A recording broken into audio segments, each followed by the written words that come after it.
This is Law of Attraction Explored. I'm Tim Grimes. If you'd like a free guide that explains the hidden link between relaxation and the law of attraction, or if you want more information about my books or my coaching, you can visit radicalcounselor.com. Enjoy the episode. So today I thought we could bring back in Emilie Cady, because she's always a great teacher to turn to when it comes to the law of attraction. Specifically, if we want to look at these principles through kind of a spiritual or mystical lens, you could say. You know, Coué is probably the best teacher if we want to look at this stuff from simply a practical psychological angle. And Maxwell Maltz is right up there in that regard as well. But if we want to look at these principles from a more mystical, deeply spiritual angle, there are many great law of attraction teachers because the language tends to be spiritual. And perhaps my favorite of all of them is Emilie Cady. And so what I thought I would do today is actually read a longer excerpt than I usually do. And I think you'll find it relevant. I'm not going to really give much of an introduction or explanation of what I'm reading. And at the same time, if you've listened to this show, and especially if you've listened to, recent episodes, like the last 10 episodes, I think it's really going to pertain to some of the content we've recently discussed. So the essay I'm going to read from is called Spiritual Gifts. Spiritual Gifts. And again, this is, over 100 years old. And even though it's old, everything that Cady writes in this essay is relevant just as much today as it was 100 years ago. And it's very deep and it's mystical. So I think that you will enjoy it. And without further ado, here is an excerpt from Spiritual Gifts by Emilie Cady. Why should we fear to wait upon God with a perfect willingness that the Holy Spirit manifest itself through us as it will, knowing that, whatever the manifestation, it will be good, all good to us and to those around us. Oh, for more men to have the courage to abandon themselves utterly to infinite will, men who dare let go every human being for guidance, and seeking the Christ within themselves, let the manifestation be what He wills. Such courage might possibly mean, and probably would mean at first, a seeming failure, a going down from some apparent success that had been in the past. But the going down would only mean a mighty coming up, a most glorious resurrection of God into visibility through you in His own chosen way, right here and now. The failure, for the time, would only mean a grand, glorious success a little later on. Do not fear failure, but call failure good, for it really is. Did not Jesus stand as an utter failure to all appearances when He stood dumb before Pilate, all His cherished principles come to naught, unable, yes, I say it, unable, or else not tempted in all points as we are, to deliver Himself, or to quote-unquote demonstrate over the agonizing circumstances of His position?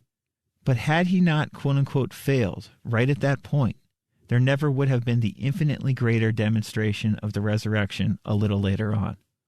Unless a grain of wheat falls into the earth and dies, it remains just a single grain. But if it dies, it bears much fruit. John 12:24. If you have clung to one spiritual gift because you were taught that, and you begin to fail, believe me, it is only the seeming death, the seeming disappearance of one gift, in order that out of it may spring many new gifts, brighter, higher, fuller ones, because they are the ones that God has chosen for you. Your greatest work will be done in your own God-appointed channel.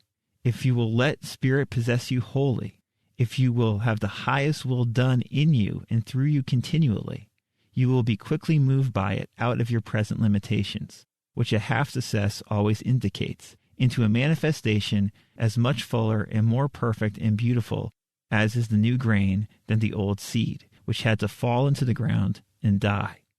Old ways must die. Failure is only the death of the old, that there may be the hundredfold following. If there comes to you a time when you do not demonstrate over sickness as you did at first, Do not think that you need lean on others entirely. It is beautiful and good for another to, quote-unquote, heal you bodily by calling forth universal life through you. But right here, there is something higher and better for you. Spirit, the Holy Spirit, which is God in movement, wants to teach you something, to open a bigger, brighter way to you. This apparent failure is His call to you to arrest your attention and turn you to Him. Agree with God and be at peace. In this way, good will come to you. Job 22:21. Turn to the divine presence within yourself. Seek Him.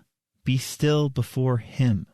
Wait upon God quietly, earnestly, but constantly and trustingly, for days, aye, weeks if need be. Let Him work in you, and sooner or later you will spring up into a resurrected life of newness and power that you never before dreamed of. When these transition periods come, in which God would lead us higher, should we get frightened or discouraged? We only miss the lesson that He would teach and so postpone the day of receiving our own fullest, highest gift. In our ignorance and fear, we are thus hanging on to the old grain of wheat that we can see, not daring to let it go into the ground of failure and die or fail, lest there be no resurrection, no newness of life, nothing bigger and grander to come out of it. Oh, do not let us longer fear our God, who is all good, and who longs only to make each one a giant instead of an ant. What we all need to do above everything else is to cultivate the acquaintance or consciousness of spirit within ourselves. We must take our attention off results and seek to live the life. Results will be given to, Matthew 6:33, us in greater measure when we turn our thoughts less to the quote-unquote works and more to embodying the indwelling Christ in our entire being. We have come to a time when there must be less talking about truth, less treating and being treated merely for the purpose of being delivered from some evil result of wrong living. There must be more living of truth and teaching others to do so. There must be more incorporating of truth in our very flesh and bone. How are you to do this? I am the way and the truth and the life. John 14:6 says the Christ at the center of your being. I am the vine, you are the branches. Those who abide in me, and I in them, bear much fruit, because apart from me you can do nothing. If you abide in me, and my words abide in you, ask for whatever you wish, and it will be done for you. John 15:5-7. I do assure you, as do all teachers, that you can bring good things of whatever kind you desire into your life by holding to them as yours in the invisible until they become manifest. But, beloved, do you not see that your highest, your first, aye, your continual thought should be to seek the abiding in Him, to seek the knowing as a living reality, not as a fine-spun theory, that He abides in you?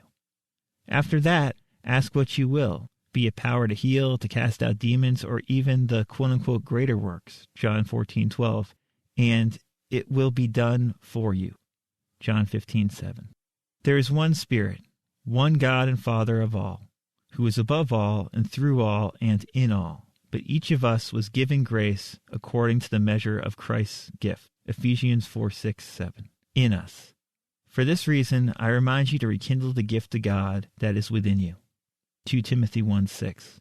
Do not be afraid, for God did not give us a spirit of cowardice, but rather a spirit of power and of love and of self-discipline, 2 Timothy 1:7. It is all one and the same Spirit. To be the greatest success, you do not want my gift, nor do I want yours. Each wants his own, such as will fit his size and shape, his capacity and desires, such as not the human mind of us, but the highest in us shall choose. Seek to be filled with Spirit, to have the reality of things incarnated in larger degree in your consciousness. Spirit will reveal to your understanding your own specific gift, or the manner of God's desired manifestation through you. Let us not desert our own work, our own God within us, to gaze or pattern after our neighbor. Let us not seek to make his gift ours. Let us not criticize his failure to manifest any specific gift. Whenever he quote-unquote fails, give thanks to God that he is leading him into a higher place, where there can be a fuller and more complete manifestation of the divine presence through him. And I beg you to lead a life worthy of the calling to which you have been called, with all humility and gentleness, with patience, bearing with one another in love, making every effort to maintain the unity of the Spirit in the bond of peace. Ephesians 4:1-3.